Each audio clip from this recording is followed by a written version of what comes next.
يا أيها الذين آمنوا ادخلوا في السلم كافة ولا تتبعوا خطوات الشيطان. يا أيها الذين آمنوا ادخلوا في السلم كافة ولا تتبعوا خطوات الشيطان إنه لكم عدو مبين. கண்ணியத்துக்குரிய அல்லாஹ்வின் நல்லடியார்களே, அன்பார்ந்த பெரியோர்களே, சகோதரர்களே, சகோதரிகளே, தாய்மார்களே, அல்லாஹ் தஆலா நம்மை தேர்ந்தெடுத்துக் கொண்டு ஜும்மாவுக்கு முதல்ல வந்து அமரக்கூடிய பாக்கியத்தை தந்த அந்த ஏக இறைவனுக்கே போற்றி புகழ்த்தி வண்ணமாக அகிலங்களை படைத்து பரிபாலித்து பக்குவப்படுத்தி சகல விதமான வசதிகளும் மனித சமூகத்திற்காக செய்து தந்த இந்த ஏக இறைவன் அல்லாஹ், அவனுக்கு எல்லாம் புகழும் வைத்தாக. அகிலங்களுக்கு அதிபதி, அகிலத்தார்களுக்கு அருள் கொடையாக அனுப்பப்பட்ட தூதர் பெருமானார் முஹம்மது முஸ்தபா ஸல்லல்லாஹு அலைஹி வஸல்லம் அவர்கள் மீது இறைவனுடைய சாந்தியும் சமாதானமும் என்றென்றும் நிலவச் செய்வானாக. அவரை பின்பற்றி வாழ்ந்த அந்த சஹாபாக்கள், தாபீன்கள், தபே தாபீன்கள், கலாபாயங்கள், ராஷிதீன்கள், எண்ணற்ற நல்லடியார்கள் மீதும், குறிப்பாக இங்கே ஜும்மாவிலே வந்து அமர்ந்து கொண்டிருப்பவர்கள் மீதும் இறைவனுடைய சாந்தியும் சமாதானமும் பர்க்கத்தும் அருளும் புரிந்து அவருக்கு மேலும் அல்லாஹ்வுடைய அருள் கொடைக்கு ஆளாக்கி அருள்வானாக. கண்ணியத்துக்குரிய சகோதரர்களே, இன்று எடுத்துக்கொண்ட தலைப்பு ஈமானின் உறுதி. ஈமான் என்று சொன்னால் இறை நம்பிக்கை, இறைவனை நம்பவது. எப்படியெல்லாம் நம்ப முடியும், எப்படியெல்லாம் இறைவனை ஏற்றுக்கொள்ள முடியும் என்று சொன்னால், யா அய்யுஹல்லதீன ஆமனு இஸா நூதிய லிஸ்ஸலா யா அய்யுஹல்லதீன ஆமனு இஸ்தஈனு பிஸ்ஸப்ரி வஸ்ஸலா. ஈமான் கொண்டவர்களே, ஈமான் உங்களுடைய உண்மையாக இருக்குமானால் நீங்கள் தொழுகை நிலைநாட்டி பொறுமை நிலைநாட்டுங்கள் என்று சொல்கிறார். உண்மையிலே உங்களுடைய ஈமான் இருக்கிறது என்று சொன்னால் நீங்கள் செய்ய வேண்டியது முதல் காரியம் என்ன? அல்லாஹ்வை நான் நம்பிக்கை கொண்டேன் என்று சொன்னால் அந்த மனிதன் என்ன செய்ய வேண்டும்? தொழுகையை சரியான முறையில் நிறைவேற்ற வேண்டும். கத் அஃலஹல் முஃமினூன், முஃமின்கள் வெற்றி அடைந்து விட்டார்கள். ஃபீ ஸலாத்தின் காஷியும், நேரப்படி தொழுகையை நிலைநாட்டிய காரணத்தினால், அவர்களுடைய மர்மஸ்தானங்களை பாதுகாத்துக் கொண்ட காரணத்தினால், அவருடைய பார்வையை பாதுகாத்துக் கொண்ட காரணத்தினால் ஈமானுடையவர்கள் வெற்றி அடைந்து விட்டார்கள் என்றும் அல்லாஹ் தஆலா சொல்லி காட்டுகிறார்.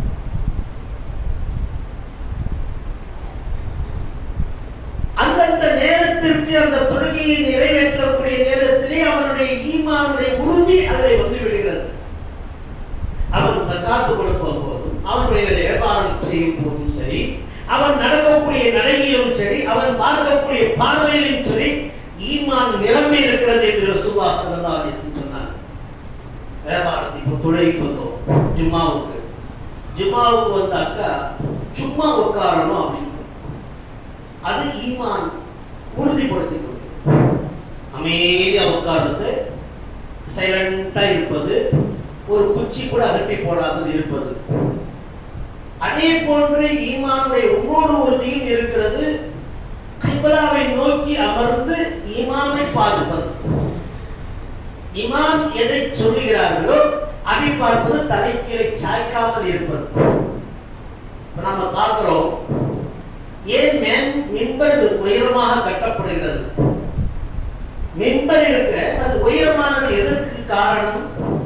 சும்மா நாள்ல வந்து கீழே நின்று பயான் பண்ணாக்கா, கீழே உட்கார்ந்து ரசூலுல்லாஹ் செஞ்சாங்கனாக்கா சஹாபாக்களுடைய கழுத்தும் கீழே இருக்கும், அப்படியே தூக்கம் வந்துடும். அந்த தூக்கம் வந்துச்சுன்னு சொன்னா அப்படியே அவருடைய தொழுகை பாழாக்கிவிடும்.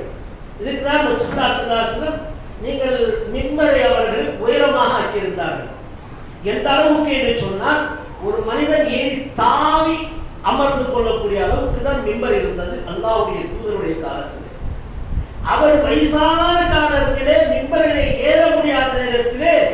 ஒரு பெண்மணி வந்து அல்லாஹ்வுடைய தூதரே, உங்களுடைய மிம்பரை நான் சீர்படுத்தி தரட்டுமா என்று சொன்னார். இந்த உயரமான இடம் இருக்கு, அதுக்கு நான் படி வச்சு தரட்டுமா அப்படின்னு கேட்டார். அப்படியே செய்கிறேன், எனக்கு கொஞ்சம் வசதியாக இருக்கும் என்றார்கள் ரசூலுல்லாஹி ஸல்லல்லாஹு அலைஹி வஸல்லம். அப்போது அந்த அம்மையார் 3 படிகள் வெட்டி 4வது மேடையில் அமரும் போது இந்த பழைய கட்டை மேல் ஏறி நின்று கொண்டிருந்தாரே ரசூலுல்லாஹி ஸல்லல்லாஹு அலைஹி வஸல்லம், அந்த கட்டையை என்ன பண்ணாங்க, அகற்றி வச்சாங்க. இந்த புது மிம்பர் வந்த உடனே அதுல மேலே ஏறின உடனே அந்த பழைய கட்டை அழ ஆரம்பித்து விட்டதாம். சஹீஹுல் புகாரி. அந்த மிம்பர் இருக்கிறது, பழைய மிம்பர், தாவி உட்கார்ந்தார் ரசூலுல்லாஹ், அந்த கட்டை அழ ஆரம்பித்து விட்டது. அல்லாஹ்வுடைய தூதர் ஸல்லல்லாஹு அலைஹி வஸல்லமுக்கு அதை எடுத்து அல்லாஹ் காட்டுகிறார்.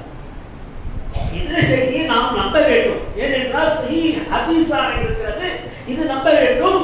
அதே நேரத்தில் அங்கே ரசூலுல்லாஹி ஸல்லல்லாஹு அலைஹி வஸல்லம் அந்த மிம்பரிலிருந்து இறங்கி சென்று அந்த கட்டையின் மேல் கால் வைத்து கை வைத்து சொல்கிறார்கள், எத்தனை நாள் உன் மேல் நின்று நான் பிரச்சாரம் செய்தேன், என்னால் ஏற முடியவில்லை, அதனால் மாற்று மிம்பரை ஏற்படுத்தினேன் என்று அந்த மிம்பருக்கு ஆறுதல் சொன்னார்கள் என்று ஹதீஸிலே இடம்பெறுகிறது. அப்போ ஒரு பொருளும் நாம் பார்க்கக்கூடிய பொருட்களெல்லாம் பேசக்கூடியதாக இருக்கிறது. இது அல்லாஹ்வினுடைய தூதர் ஸல்லல்லாஹு அலைஹி வஸல்லம் அவர்கள் சொல்கிறார் என்று சொன்னால் அது நம்பியாக வேண்டும்.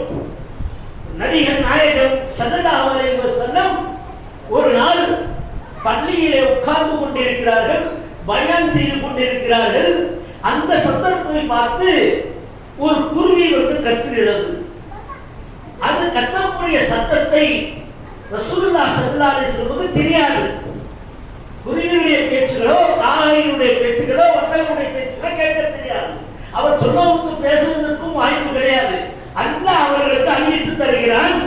அந்த உடனே என்ன செய்கிறார்கள், இதனுடைய குருவியுடைய குஞ்சை யார் எடுத்து வந்தது, அது என்னிடத்தில் வந்து பிரார்த்தனை செய்தது என்று ரசூலுல்லாஹி ஸல்லல்லாஹு அலைஹி வஸல்லம் சொல்ல, ஒரு சிறுவர் எழுந்து சொல்கிறார்கள், யா ரசூலுல்லாஹ், நான் தான் அன்புக்காக அந்த குருவி குஞ்சை எடுத்து வந்தேன். இல்லை, அதனுடைய தாய் தவிக்கிறது, அதன் பக்கம் ஒப்படைத்துள்ளீர்கள் என்றார்.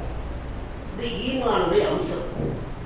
இது ஒரு ஈமானுடைய அம்சம். ரசூலுல்லாஹி ஸல்லல்லாஹு அலைஹி வஸல்லம் சொல்லுகிறார்கள் என்று சொன்னால் எதை சொல்லுகிறார்களோ அது உண்மையாகவே இருக்கும். அது வஹீயின் மூலமாக தான் சொல்வார்கள், சாதாரண மூலமாக சொல்லுவதில்லை.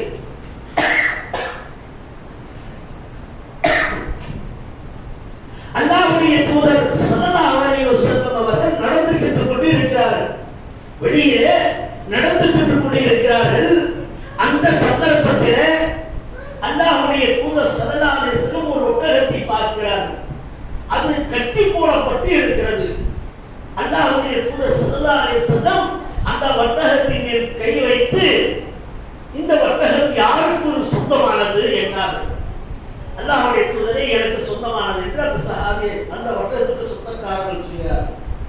ஒரு நாள் இதுக்கு தீனி போட முடியவில்லை என்று சொன்னால் இந்த அவுத்து விட்டு விடு, இல்லை என்றால் தீனி போடுவதாக தண்ணீர் கொடுப்பதாக சரியாக இருந்தால் இது உன்னிடத்தில் வைத்துக் கொள் என்று, இது பட்டினியும் தாகத்திற்கும் தாங்க முடியாத இது தன்னை தள்ளாடி கொண்டிருக்கிறது என்று நபிகள் நாயகம் ஸல்லல்லாஹு அலைஹி வஸல்லம் சொல்கிறார். இதெல்லாம் வந்து நம்பிக்கை கொள்ளக்கூடிய விஷயங்கள். ஏனென்றால் நாம் இன்னைக்கு பார்க்கிற சாதாரண ஒரு நாய் போய் கொண்டிருந்தால் கல்லை தூக்கி எறிவதும், ஒரு ஆட்டையோ மாட்டையோ ஒரு குதிரையோ இருந்தால் நம்மிடத்தில் அதற்கு அராஜகமாக நடந்து கொள்வதை நம்மால் பார்க்க முடிகிறது. அப்படி நீங்கள் சிந்து கொள்ளாதீர்கள். உங்களிடத்தில் இருக்கக்கூடிய எந்த பொருளாக இருந்தாலும் சரி, அது நாளை மறுமையிலே சாட்சி சொல்லும் என்றார்கள் நபிகள் நாயகம் ஸல்லல்லாஹு அலைஹி வஸல்லம். அப்படி சொன்னார்கள். நீங்கள் நினைத்துக் கொள்கிறீர்கள் உங்களுடைய வீட்டு பாத்திரங்களும் அல்லாஹ்விடத்தில் சாட்சி சொல்லுகிறது என்றார்கள் நபிகள் நாயகம் ஸல்லல்லாஹு அலைஹி வஸல்லம். அல்லாஹ்வுடைய தூதர் எப்படி என்று கேட்டார்கள். ராத்திரியிலே நீங்கள் உங்களுடைய பாத்திரத்தை மூடி வையுங்கள் அல்லது கவுத்து வையுங்கள், அதை கழுவி சுத்தப்படுத்தி வையுங்கள் என்றார். மூடி வைப்பது ஒன்று, கவுத்து வைப்பது, கவுக்க முடியல என்றால் மூடி வைப்பது. பாத்திரம் இருக்கு, ஒரு அண்டா இருக்கு, ஒரு தண்ணி இருக்கு, கிளாஸ் இருக்கு, எது இருந்தாலும் எப்படி இருக்கணுமா அதை வந்து அல்லாஹ்வுடைய தூதர் சொல்றாங்க, கழுவி சுத்தப்படுத்தி வைங்க. வைக்கிறீங்க, ஏன் யா ரசூலுல்லாஹ் என்று கேட்டார். அது தினமும் அல்லாஹ்விடத்தில் செல்கிறது உடைய வீட்டு பாத்திரங்கள். அல்லாஹ்வுடைய தூதரே, இந்த பெண்மணி என்னை அசிங்கமாக வைத்திருக்கிறாள் என்று அல்லாஹ்விடத்தில் பிரார்த்தனை செய்கிறது. அல்லது சுத்தப்படுத்தி வைத்திருந்தால் இது அல்லாஹ்வுடைய முதலாளி, அதாவது இந்த பாத்திரத்துக்கு சொந்தக்காரி, இந்த வீட்டில் இருக்கிறவள் இதை சுத்தப்படுத்தி வைத்திருக்கிறாள் என்று அந்த பாத்திரங்கள், அந்த சாமான்கள் எல்லாம் அல்லாஹ்விடத்தில் சொல்லுகிறார். தினமும் டெய்லி செல்கிறது. இது ஈமானுடைய உறுதி செய்வதற்குள்ள வேண்டிய விஷயங்கள். இதெல்லாம் அல்லாஹ்வுடைய தூதர்கள் சிறு சிறு விஷயங்களை சொல்லியிருக்கிறார் என்று சொன்னால் ஒவ்வொன்றும் உண்மையை சொல்லியிருக்கின்றார். அல்லாஹ்வுடைய தூதர் ஸல்லல்லாஹு அலைஹி வஸல்லம் சபையில் உட்கார்ந்து இருக்கிறார்கள். உட்கார்ந்து இருக்கக்கூடிய நேரத்தில் ஒரு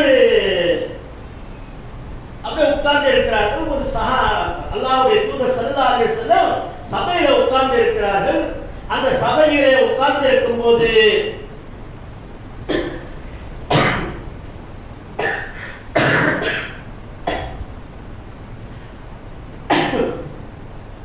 அல்லாஹ்வுடைய தூதர் ஸல்லல்லாஹு அலைஹி வஸல்லம் அவர்கள் சபையில உட்கார்ந்து இருக்கிறார்கள். மக்கள் எல்லாம் ஒன்று கூடி இருக்கிறார்கள். அந்த நேரத்தில் ஒரு சஹாபி உள்ளே புகழ்கிறார். உள்ளே புகழ்ந்த அந்த சஹாபி ஒருவரையும் தள்ளி தள்ளி வருகிறார். அல்லாஹ்வுடைய தூதர் ஸல்லல்லாஹு அலைஹி வஸல்லம், ஏம்மா நீ இப்படி வர?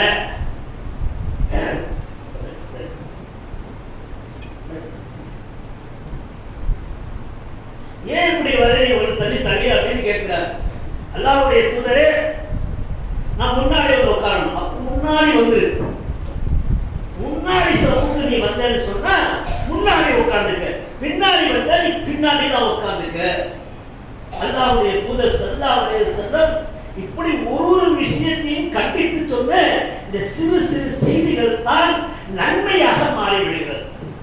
அடுத்த கட்டமாக பாருங்கள், அல்லாஹ்வுடைய தூதர் ஸல்லல்லாஹு அலைஹி வஸல்லமை எப்படி நீங்கள் ஏற்றுக்கொள்ள வேண்டும் என்ற ஏற்றுக்கொள்வதையே ஈமானுக்கு சமமாக இருக்கிறது என்றார். ஈமானை உறுதிப்படுத்துவதற்கு ரசூலுல்லாஹ் ஸல்லல்லாஹு அலைஹி வஸல்லம் குல் இன் குன்தும் துஹிப்பூனல்லாஹ ஃபத்தபிஊனி யுஹிப்புக்குமுல்லாஹ், இந்த இடத்துல இந்த வசனத்தை நான் பயன்படுத்துறேன். நபி, நீர் கூறுங்கள், அல்லாஹ்வோடு நீங்கள் விருப்பம் கொள்ள நீங்கள் விரும்பினால், அல்லாஹ்வோடு நீங்கள் தோஸ்தாக ஆக விரும்பினால், அல்லாஹ்வோடு நீங்கள் நண்பர்களாக ஆக விரும்பினால் நீங்கள் என்ன செய்யுங்கள்? அல்லாஹ்வுடைய தூதரை நேசியுங்கள் என்றார். அல்லாஹ்வுடைய தூதரை நீங்கள் நேசியுங்கள் என்றார். இது ஈமானுடைய ஒரு பங்கு.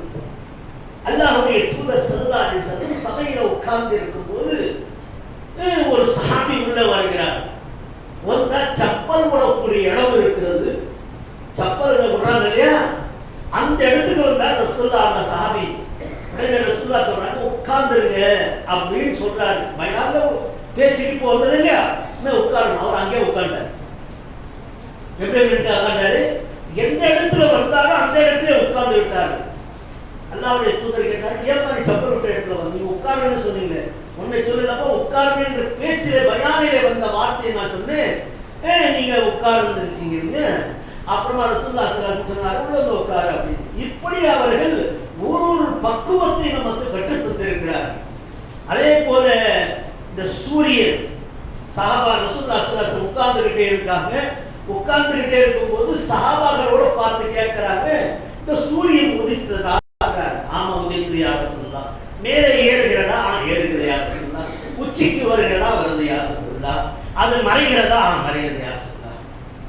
அது எங்கே போகிறது என்று கேட்கிறார்கள். கடைசியா ரசூலுல்லாஹ் கேட்கிறாங்க, இந்த சூரியன் வந்து உதித்து எங்கே போகிறது என்று கேட்டார்.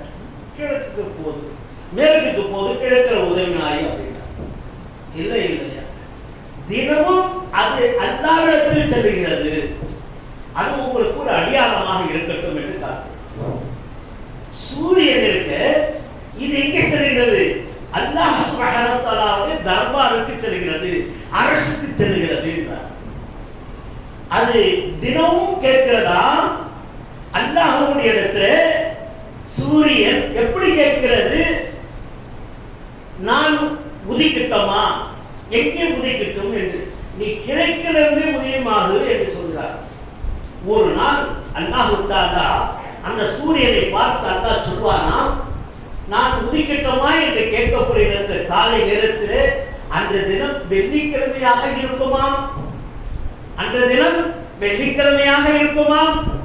அந்த சூரியன் கேட்குமா, இப்போது எங்கே நான் உதிக்க வேண்டும் என்று? மேற்கிலிருந்து உதிப்பதாக என்று அந்த சூரியனுக்கு அல்லாஹ் கட்டளையிடுவானாம்.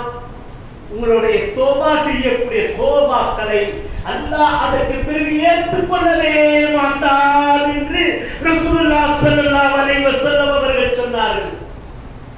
சூரியன் மேற்கிலிருந்து உதயமாகிற பிறகு ஒரு ஆள் துஆ கேட்கிறான், அவருடைய துஆவை அல்லாஹ் ஏற்றுக்கொள்ள மாட்டான் என்று அல்லாஹ்வுடைய தூதர் ஸல்லல்லாஹு அலைஹி வஸல்லம் அவர்கள் சொன்னார்கள். ஒரு ஆள் தொழுகுவான், அந்த மேற்கிலிருந்து சூரியன் உதிப்பதை அவன் காணுகின்ற போது அவனுடைய தொழுகை அல்லாஹ் ஏற்றுக்கொள்ள மாட்டான். அல்லாஹ் ரப்பல் ஆலமீன் கிழக்கிலிருந்து உதிக்குமாகும் வரை அதை அல்லாஹ் தஆலா ஏற்றுக்கொண்டிருக்கிறான். எங்க ஹஜ்ரத், நாங்கள் தொழுதாலே எங்களுக்கு சிரமமாக இருக்கிறது, தொழுகைக்கு போனாலே சிரமமா இருக்குன்னா அல்லாஹ்வுடைய தூதர் சொன்னாங்க, ஓ வீட்டுல ஒசூ செய்து யார் சிறு நடையாக நடந்து மஸ்ஜிதுக்கு வருகிறார்களோ அவர் எடுத்து வைத்த ஒரு ஏழுக்கும் அல்லாஹ் நன்மை எழுதுகிறான் என்று இறை தூதர் ஸல்லல்லாஹு அலைஹி வஸல்லம் அவர்கள் சொன்னார்கள். ஒரு ஏழுக்கும் ஒரு நன்மை எழுதுகிறார். அவன் தொழுது விட்டு நடந்து செல்கிறான் என்றால் அவருக்கு அல்லாஹ் சுப்ஹானஹு வ தஆலா அவருக்கு 7 நன்மை எழுதுகிறான், ஒரு பாவம் மன்னிக்கப்படுகிறான் என்று அல்லாஹ்வுடைய தூதர் ஸல்லல்லாஹு அலைஹி வஸல்லம் இடத்திலே ஒரு சஹாபி வந்தார். மதீனாவுடைய பள்ளிவாசலுக்கு நேராக தன் வீட்டு கூரை அமைக்கிறார். அல்லாஹ்வுடைய தூதர் ஸல்லல்லாஹு அலைஹி வஸல்லம் அவர்கள் அவரை பார்த்து சொன்னார்கள், இங்க என்னப்பா நீ செய்ற அப்படின்னு கேட்டாங்க. நான் வீடு கட்டுற மஸ்ஜிதுக்கு ரொம்ப நெருக்கமா இருக்கும் அப்படின்னு. அல்லாஹ்வுடைய தூதர் சொன்னாங்க, நெருக்கமாக இருக்கிறது பெரிய பொறுப்பாக மாறுகிறது, தூரமாக இருப்பது நன்மையும் ரொம்ப அதிகமாகிவிடுகிறது என்றார். கிட்ட இருக்கிற மஸ்ஜிதை பராமரிக்கிறது அதுவும் உண்மையில கடமை. அதே நேரத்தில் தூரமா இருந்தா நீ தூரத்துல நடந்து வரைய அந்த நன்மை உனக்கு கிடைக்கிறதுப்பா என்று அல்லாஹ்வுடைய தூதர் ஸல்லல்லாஹு அலைஹி வஸல்லம் அந்த சாபிக்கு சொல்ல அந்த கூரை விட்டு தூரமாக செல்கிறார்கள். அல்லாஹ்வுடைய தூதரே, அல்லாஹ்வுடைய தூதர் ஏன் அந்த வார்த்தை சொன்னார் என்று சொன்னால், ஒரு குருவி மஸ்ஜிதுடைய கூரையில் ஒரு குச்சியை பிடுங்கி எடுத்து உன்னுடைய வீட்டை கட்டிவிட்டால் அந்த வீடு நாசமாகிவிடும். மஸ்ஜிதுடைய பொருளை அதை நாம் பராமரிக்க கடமைப்பட்டவர்கள். அந்த மஸ்ஜிதுடைய பொருளை நம்முடைய வீட்டுக்கு எடுத்து செல்லக்கூடாது என்று நபிகள் நாயகம் ஸல்லல்லாஹு அலைஹி வஸல்லம் சொன்னார்கள். வீட்டுக்கு மஸ்ஜிதுடைய பொறுப்பாளர் என்று சொன்னால் அவர் மஸ்ஜிதுக்குரிய கடனை சரியாக நிறைவேற்ற வேண்டும். அந்த மஸ்ஜிதுடைய பொருளை வீட்டுக்கு எடுத்து செல்லக்கூடாது.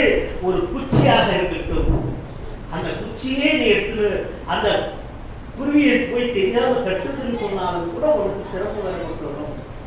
அந்த அளவுக்கு எச்சரித்தார்கள் மஸ்ஜிதுடைய பொருளை. ஒரு சஹாபி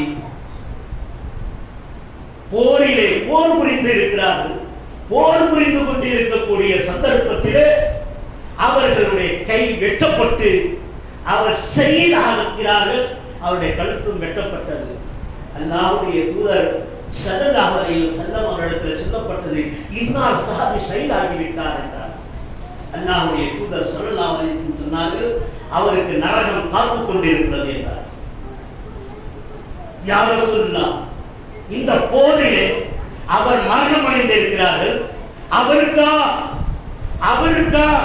நரகம் என்று கேட்டார்கள் சஹாபாக்கள். அல்லாஹ்வுடைய தூதர் ஸல்லல்லாஹு அலைஹி வஸல்லம் சொன்னார்கள், அவரை எதற்காக நரகம் போக மாட்டார். எந்த பாவமும் செய்யவில்லை, எந்த தொழுகை விடவில்லை, எந்த சக்காத்தும் விடவில்லை, எந்த நோம்பும் விடவில்லை, அவர் எந்த திக்கர்களும் விடவில்லை, எல்லாம் சரியா செய்தார்கள். மஸ்ஜிதுடைய ஒரு போர்வை எடுத்து வீட்டுக்கு சென்று விட்டார். பைத்துல் மாலுடைய போர்வை ஒன்று எடுத்துக்கொண்டார். இதற்காக அவர் நரகம் செல்வார்கள் என்று இறை தூதர் ஸல்லல்லாஹு அலைஹி வஸல்லம் அவர்கள் கூறினார். அல்லாஹ் காப்பாற்றுவார். எத்தனையோ பொறுப்பாளர்களிலே நாம் இருந்து கொண்டிருக்கிறோம். அன்புக்குரிய தோழர்களே, இதே போன்ற நிறைய விஷயங்கள் நாம் சொல்லிக்கொண்டே, சிறிய சிறிய விஷயங்கள் சொன்னால் ஈமானுடைய உறுதி ஏற்படுத்துது. ஜும்மாவுக்கு வரணும்னு சொன்னா சும்மா வர்றதுக்காக இல்லை. யார் ஒருவர் ஜும்மாவுக்கு முதன்மையாக வருகிறார்களோ அவர்களுக்கு ஒரு ஒட்டகத்தை அறுத்து குர்பானி கொடுத்து அந்த குர்பானி கறியை மாமிசத்தை மக்களுக்கு பங்கிட்டால் எவ்வளவு நன்மை கிடைக்குமோ, எவ்வளவு பணம் செலவாகுமோ அவ்வளோ நன்மைகள் அவருக்கு எழுதப்படும். மஸ்ஜிதுக்கு வந்தா அமைதியா உட்காரணும், வாய் மூடிக்கிட்டு உட்காரணும், கம்னா உட்காரணும். அதே நேரத்தில் இமாம் மட்டும் பேசுவதற்கு அனுமதிக்கப்பட்டார். இமாம் யாரையாவது ஒருவருக்கு அனுமதித்தால் இந்த பட்டனை போடுப்பா அப்படின்னு சொன்னா போடலாம், தண்ணி போடுப்பானா போடலாம், அவன் ஏதாவது சொன்னா அவர்கிட்ட பேசலாம். அல்லது உங்களுக்கு சந்தேகங்கள் ஏற்பட்டால் இமாமிடத்தில் நேரடியாக கேட்கலாம். யாராவது ஒரு தேவை இருக்கிறது என்று சொன்னால் இமாமுக்கு கேட்கலாம். ஆனால் இமாமை தவிர வேறு யாரும் பேசக்கூடாது. ஒரு சர்ச்சையான விமர்சையான ஒரு செய்தி, இமாம் மிம்பரிலே உட்கார்ந்து இருக்கிறார்கள், பயான் செய்து கொண்டிருக்கிறார்கள். அவர் தண்ணீர் தாகம் ஏற்படுகிறது, கும்பல் வருகிறது, அது ஏதாவது ஏற்படுகிறதால் அவர் தண்ணி குடிப்பதற்காக அனுமதிக்கப்பட்டதுதான். இது உண்மையான செய்தி. அல்லாஹ்வுடைய தூதர் ஸல்லல்லாஹு அலைஹி வஸல்லம் அவர்கள் பேசக்கூடக்கூடியவர்களுக்கு உரிமை கொடுத்தது. இது நாம் நினைவில் வைத்துக் கொள்ள வேண்டும். ஷைத்தான் என்ன நினைப்பானாக்க, இமாம் பேசாதன்னு சொல்லிட்டாங்க, அவரே மிம்பர் என்று பேசிக்கிறாரு. இமாம் அவர்கள் தண்ணி குடிக்கூடாதுன்னு சொல்லிட்டாரு, நம்ம அவர் என்று குடிக்கிறாரு. இப்படியெல்லாம் ஷைத்தான் தூண்டுதல்களை ஏற்படுத்துகிறானே, அந்த ஷைத்தானுக்கு சாட்டடியாக வாருங்கள் ஒரு செய்தியை உங்களுக்கு சொல்லி இந்த சஹாபாக்களுடைய தியாகங்கள் எந்த அளவுக்கு ஈமானுடைய உறுதி பாருங்கள். கப்பாப் இப்னு ஆரத் என்று சொல்லக்கூடிய ஒரு சஹாபி, பெரிய பணக்காரராக வாழ்ந்தவர். கப்பாப் இப்னு ஆரத் என்று சொல்லக்கூடிய அவர் பெரிய அரசனாக பெரிய பதவிகளிலே வாழ்ந்தவர்கள். அவர் ஒரு போரிலே தோல்வி அடைந்து கைது செய்யப்படுகிறார்கள். கைது செய்யப்பட்டு அந்த கைதிகளுக்கெல்லாம் என்ன செய்வார்கள், விற்பனை செய்து விடுவார்கள். மக்காவும் கொண்டு வரப்படுகிறது. இஸ்லாம் வந்த சில தினங்களிலே, சில மாதங்களிலே, சில நாட்களிலே, இப்படி சொல்லலாம், வருடக்கணக்கிலே சொல்ல முடியாது. எத்தனை பேர்கள் இஸ்லாத்தை ஏற்றிருக்கிறார்கள்? 5 பேர்கள், 3 பேர்கள், 4 பேர்கள் இஸ்லாத்தை ஏற்றிருக்கிறார்கள். கப்பாப் இப்னு ஆரத் என்பவர்களை மக்காவுக்கு கொண்டாந்து விற்பனை செய்யப்படுகிறது. மக்காவிலிருந்து விற்பனை செய்யப்படக்கூடிய நேரத்தில் ஒரு பெண்மணி அவரை வாங்குகிறார். எதற்காக வாங்குகிறார் என்பது வேறு விஷயம். அந்த பெண்மணி அந்த கப்பாவை வழி கொடுத்து வாழ்ந்தது வேறு விஷயம். ஆனால் அதற்கு அவர் வாங்கிய பிறகு அவர்களை வால்பற்றையிலே போய் உட்கார வைக்கிறார். வால்பற்றையிலே உட்கார வைத்து வாள்களை தயாரிப்பதற்காக ட்ரைனிங் கொடுக்கப்படுகிறது. மிக கூர்மையான வாள்களை தயாரிப்பார். கப்பாப் இப்னு ஆரத் என்று சொல்லக்கூடியவர் தன் கையால் ஒரு வாளை அடிச்சாருன்னா போதும் அப்படியே கழுத்து தனியா போய் விழுந்துடும். அந்த அளவுக்கு கூர்மையான வாள்களையும் நல்ல பதம் பார்த்து தயாரிக்கக்கூடிய வாள்களை தயாரிப்பவர். அவரை அந்த பெண்மணி எதற்காக வாங்கினார் என்றால், யார் முஸ்லிம் ஆவார்களோ அவர்களை அந்த வாளால் வெட்ட வேண்டும் என்பதற்காக அந்த வாள்பற்றை தயாரித்தவள் தான் அந்த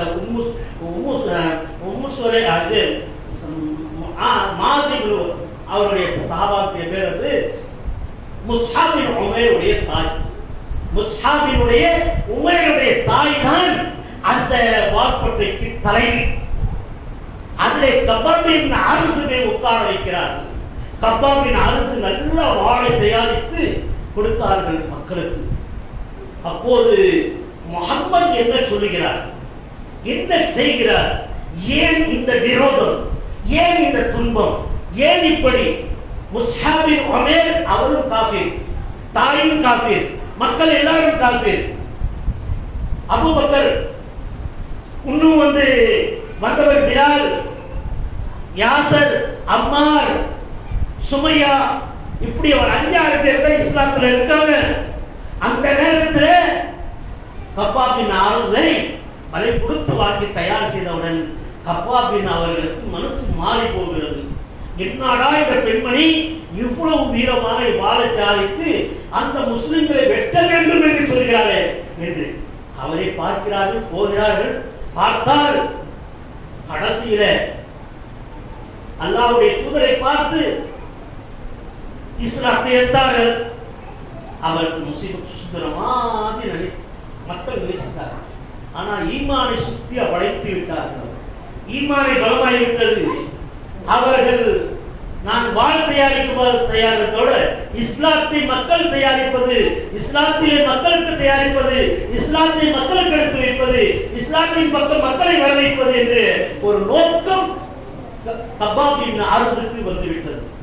இந்த அளவுக்கு என்று சொன்னால் அந்த மக்கள் உமர் பின் கத்தாப், உஸ்மான் பின் ஆஃபான், அலி பின் அலி தாலிப் அவர் ஆட்சி வரை அவர் இருந்தார்கள். அலி பின் அலி தாலிபுடைய ஆட்சியிலே அவர் தன்னுடைய முதுவை திறந்து காட்டுகிறார்கள். அப்படியே அவர்களுக்கு சூடு வைத்து அவருடைய உடம்பெல்லாம் சலவைகளாக ஆக்கி வைத்திருந்தார்கள். அதையே பாருங்கள் என்னுடைய உடம்பிலே எந்த அளவுக்கு சூடை போட்டு இருக்கிறார்கள் என்று. ஆனால் என்னுடைய எல்லா போரிலும் நபிகள் நாயகம் ஸல்லல்லாஹு அலைஹி வஸல்லம் 21 போரிலே போரிட்டார்கள்.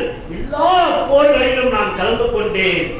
அதிலே எந்த வாள்பற்றிக்கு சொந்தக்காரியாக இருந்தாரோ அவருடைய மகனே முஸ்அப் பின் உமைரும் கூட இஸ்லாத்தை ஏற்றுக்கொண்டு உஹுது போரிலே அவர் கொல்லப்பட்டு விட்டார்கள். அந்த பெண்மணியும் கடைசியாக இஸ்லாத்தை ஏற்றுக்கொண்டால் இந்த அளவுக்கு என்று சொன்னால் அன்று தினம் என்னுடைய உறுதி, அன்றைய தினமும் ஈமானுடைய பலம் இன்றைய வரை இன்று வளர்ந்து வந்திருக்கிறது என்று அலி பின் அலி தாலிப் ரலியல்லாஹு அன்ஹு தன்னுடைய முதுவை காட்டி அவர்கள் சொன்னார்கள். பாருங்கள், என்னுடைய நெஞ்சியை பாருங்கள், ஈட்டியால் எத்தனை முறை குத்தி இருக்கின்றார்கள், இந்தெல்லாம் காயப்படுத்தி இருக்கிறார்கள், என்னை சாட்டையால் அடித்தார்கள், என்னுடைய உடம்பெல்லாம் சலவை ஆக்கிறார்கள். ஆனால் அந்த நேரத்திலே அபூபக்கர் சித்தீக் ரலியல்லாஹு அன்ஹு அவர்கள் வலை கொடுத்து என்னை வாங்கினார்கள், வலை கொடுத்து எனக்கு வாங்கினார்கள், வாங்கியதை விடுதலை செய்தார்கள். அதிலிருந்து இஸ்லாத்துடைய உறுதியான மனப்பான்மையோடு நான் இருக்கிறேன். ஆனால் யாசர் அவர்கள் அவருடைய உறுதியிலே அவர் ஈமானை அவர்கள் மரணத்தை அடைந்தார்கள். சுமையா அவர்கள் ஈமானுடைய நிலையிலே அவரை மரணம் அடைந்தார்கள். காபிர்கள் அவரை கொன்று குவித்தார்கள். அம்மா தப்பித்து வந்தார்கள். அல்லாஹ்வுடைய தூதரே, அல்லாஹ்வுடைய தூதருடைய கலீஃபாவே, அமீருல் முஃமினீனே அலி பின் அலி தாலிபே, அந்த பிலாலை நீங்கள் பார்த்திருந்தால் அவரை எப்படியெல்லாம் சிரமப்படுத்தினார்கள் என்று சொன்னால் நடக்க முடியாத அளவுக்கு, எந்த வேலைக்கும் வர முடியாது என்று சொல்லக்கூடிய அளவுக்கு அவருடைய சிலரையாக ஒன்றை அவர் பேர்த்தெடுத்தார்கள். ஆனால் ஈமானிலே அஹது அஹது என்று சொல்லிக் கொண்டே இருந்தார்கள். அதே அபூபக்கர் என்னை யார் எனக்கு கப்பாபின் அரசுக்கு யார் விடுதலை வாங்கி கொடுத்தார்களோ அதே பிலால் ரலியல்லாஹு அன்ஹு அவர்களுக்கும் எதுக்கும் ஒருவாறு என்று தூக்கி கடாசக்கூடிய பிலாலுக்கும் கூட நிறைய மதிப்பு கொடுத்து காசை அவர்கள் விலைக்கு வாங்கி இஸ்லாத்தின் பால் கொண்டார்கள். நபிகள் நாயகம் ஸல்லல்லாஹு அலைஹி வஸல்லம் இருக்கும் வரை அவர்கள் வாங்க சொன்னார்கள், இருக்கும் வரை வாங்க சொன்னார்கள். ரசூலுல்லாஹ் மௌத்தானவுடன் நான் அஸான் சொல்ல மாட்டேன், நான் அஸான் சொல்ல மாட்டேன் என்று அவர் சென்று விட்டார்கள். அபூபக்கர் சித்தீக் ரலியல்லாஹு அன்ஹு ஆட்சி காலம் வந்தது. அபூபக்கர் சித்தீக் ரலியல்லாஹு அன்ஹு கெஞ்சி கேட்டார்கள், பிலாலே வாங்க சொல்லுங்கள் என்று. நான் சொல்ல மாட்டேன், யலஷது அன்ன முஹம்மது ரசூலுல்லாஹ் என்று சொன்னால் அந்த முஹம்மது முன்னாடி நிற்கிறார்கள், என் கண்கள் எல்லாம் கலங்கி விடுகிறது, என்னை அகலை நீங்கள் காண முடிகிறது, ஆகையால் என் துக்கத்தை காண முடிகிறது, நான் சொல்ல மாட்டேன் என்று அபூபக்கர் சித்தீக் ரலியல்லாஹு அன்ஹு அவர்களுக்கு சொன்னார்கள். ஈமானுடைய உறுதியாக நான் இருக்கிறேன் என்று சொல்லிக் கொண்டே இருக்கும் போது அபூபக்கர் சித்தீக் ரலியல்லாஹு அன்ஹு மரணம் அடைந்தார்கள். அதற்கு அடுத்தபடியாக ஆட்சி வருகிறது. அலி பின் அலி தாலிப் உமர் பின் கத்தாப் ரலியல்லாஹு அன்ஹு ஆட்சி வருகிறது. உமர் பின் கத்தாப் ரலியல்லாஹு அன்ஹு போய் கேட்கிறார்கள், நீங்கள் ஒரு முறை பாங்கு சொல்லுங்களேன், நாங்கள் பாங்குடைய சத்தம் கேட்க வேண்டும். அந்த பிலாலுடைய பாங்கு உலகமெல்லாம் பரவியது. அந்த சத்தத்தை சின்னதாக இருந்தாலும் அல்லாஹ் உயர்த்தி எல்லாரையும் மதீனாவே கேட்க வைத்தது. அப்பேற்பட்ட ஒரு பாங்கை நீங்கள் சொல்லுங்களே பிலாலே, பிலாலே என்று கேட்டார்கள். என்னுடைய ஈமான் உறுதியாக இருக்கிறது, என்னுடைய ஈமான் உறுதியாக இருக்கிறது. பிலால் ரலியல்லாஹு அன்ஹு சொன்னார்கள், அல்லாஹ் எனக்கு முஹம்மது ரசூலுல்லாஹ் என்று சொல்லக்கூடிய நேரத்தில் என் கண்கள் எல்லாம் கலங்கி விடுகிறது. என்னால் சொல்ல முடியவில்லை, எனக்கு துக்கம் வந்து விடுகிறது. நான் உயிரோடு பார்த்து அவர் எத்தனை கை சிறுமத்திலே இந்த இஸ்லாத்தை கொண்டாடுற இடத்தில் சேர்த்திருக்கிறார்கள். அல்லாஹ்வுடைய தூதரே, அந்த அளவுக்கு மேலானுடைய பயணத்திலையும் கூட சுவர்க்கத்திலையும் கூட என்னை நடந்து போவதை சத்தத்தை அவர் கேட்டார் என்றார்களே. அவ்வளவு மகிமை மிக்க அந்த தூதர் பெருமானார் முஹம்மது ரசூலுல்லாஹ் ஸல்லல்லாஹு அலைஹி வஸல்லம் உடைய பேரை சொல்லி நான் வாங்க சொல்ல எனக்கு மனம் தாங்கவில்லை. யாரெல்லாம் இந்த உலகத்திலே ரசூலுல்லாஹுடைய பேரை கேட்கிறார்களோ ஸலவாத் சொல்லட்டும், ஸலவாத் சொல்லட்டும் என்றார்கள். பிலால் ரலியல்லாஹு அன்ஹு அவர்கள் தேம்பி தேம்பி அழுதவாறு ஸலவாத் சொல்லட்டும். எப்போதெல்லாம் பயான் செய்யாதீங்கெல்லாம் நீங்கள் அல்லாஹ்வுடைய தூதருடைய பேரை கேட்டால் ஸலவாத் சொல்லுங்கள், ஸல்லல்லாஹு அலைஹி வஸல்லம். பயானிலே சொல்லுங்கள், இல்ல ரசூலுல்லாஹுடைய பேரை கேட்டால் என்ன சொல்ல வேண்டும்? ஸல்லல்லாஹு அலைஹி வஸல்லம் என்று சொல்லுங்கள். அல்லாஹ்வுடைய சாந்தியும் சமாதானமும் அந்த தூதர் மேலே இறக்கட்டும். எத்தனை தியாகங்களுக்கு மத்தியிலே, எத்தனை கஷ்டங்களுக்கு மத்தியிலே பட்னியும் பசியுமாக வீடும் இல்லாமல் குகையிலே இருந்து இந்த இஸ்லாத்தை தூய இஸ்லாத்தை நம்மிடத்திலே எடுத்து வைத்து சென்றார்களே. வெள்ளிக்கிழமை வந்தால் அல்லாஹ் தஆலா சொல்லிவிட்டான், அல்லாஹ்வை குர்ஆனில் இன்னல்லாஹு வ மலாயிகத்துஹு யுஸல்லூன அலன் நபி, நபிமார்கள் மீது அந்த முஹம்மது மீது எல்லா மலக்குமார்களும் ஸலவாத் சொல்கிறார்கள். யா அய்யுஹல்லதீன ஆமனூ ஸல்லூ அலைஹி வஸல்லிமு தஸ்லீமா. ஓ ஈமான் கொண்டவர்களே, நீங்கள் உண்மையான ஈமான் கொண்டிருந்தால் அந்த தூதர் மீது வெள்ளிக்கிழமை அதிகமாக ஸலவாத் சொல்லுங்கள். மற்ற நாள் தொழுகையிலே அந்த பயான் சொல்லக்கூடிய இது அந்த அசான் சொல்லக்கூடிய நேரத்தில் அசான் முடித்தவுடன் நீங்கள் என்ன செய்யுங்கள்? ஸலவாத் சொல்லுங்கள் என்றார்கள். அதே ரசூலுல்லாஹ் ஸல்லல்லாஹு அலைஹி வஸல்லம் சொன்ன வார்த்தையை பிலால் ரலியல்லாஹு அன்ஹு கடைசியாக சொன்னார்கள். அப்போ உமர் பின் கத்தாப் ரலியல்லாஹு அன்ஹு ஆட்சிக்கு பிறகு அவருடைய ஆட்சியிலே கடைசி நேரத்திலே அந்த அலி பிலால் ரலியல்லாஹு அன்ஹு அவர்கள் மரணிக்கிறார்கள். அலி ரலியல்லாஹு அன்ஹு ஆட்சி காலத்திலே கப்பாப் அவர்கள் மரணிக்கப்படுகிறார்கள். இதை போன்ற தங்களுக்கு தங்களை நேசித்த அந்த சஹாபாவை எப்படியெல்லாம் நேசித்தார்களோ அப்படி நேசித்த அந்த சஹாபாக்கள் மீது நீங்கள் அவரை நாம் நேசிக்கக்கூடிய கட்டாய கடமைப்பட்டிருக்கிறோம். ஏன் என்று சொன்னால் அல்லாஹ் தஆலா சொல்லி காட்டுகிறார், ரலியல்லாஹு அன்ஹும் வரது அன். அல்லாஹ் அவர்கள் புரிந்து கொண்டார்கள், அல்லாஹ் அவரை புரிந்து கொண்டார். அல்லாஹ் தஆலா நம் அனைவருக்கும் ஈமானை அதிகப்படுத்தி தருவானாக, எங்களுடைய ஈமானை அதிகமாக்கி தருவானாக, எங்களுடைய ஈமானிலே பரிசுத்தமாக்கி தருவானாக, எங்களுடைய உள்ளத்திலே ஈமானை உறுதிப்படுத்தி வைப்பானாக. கழுத்துக்கு வந்தாலும் சரி என் ஈமானை நான் விடமாட்டேன் என்ற உறுதி மனப்பான்மை வரணும். தொழுகை நேரம் வந்துவிட்டால் அல்லாஹ்வுக்காக நான் தொழுகிறேன் என்ற மனப்பான்மை வேணும். ஸகாத், தர்மம், சதகா, கைராத்து பண்ணக்கூடிய நேரத்திலே இது நான் அல்லாஹ்வுக்காக செய்கிறேன் என்ற உறுதி வர வேண்டும். அதுதான் ஈமானை வளர்க்கக்கூடியதாக இருக்கும் என்று கேட்டுக்கொண்டு இந்த முதல் உரை முடிவு செய்கிறேன். ரப்பனா ஆத்தினா ஃபித் துன்யா ஹஸனா வ ஃபில் ஆகிரத்தி ஹஸனா வ கினா அஸாபன் நார். அல்லாஹும்ம ஸல்லி அலா சய்யிதினா முஹம்மதின் ஸல்லல்லாஹு அலைஹி வஸல்லம் வ ஹுஸுல் மன்கதத்தினா முஹம்மதின் ஸல்லல்லாஹு அலைஹி வஸல்லம் வ லா தஜஅல்னா இபாதல்லாஹ் ரஹிமனி வ ரஹிமக்குமுல்லாஹ்.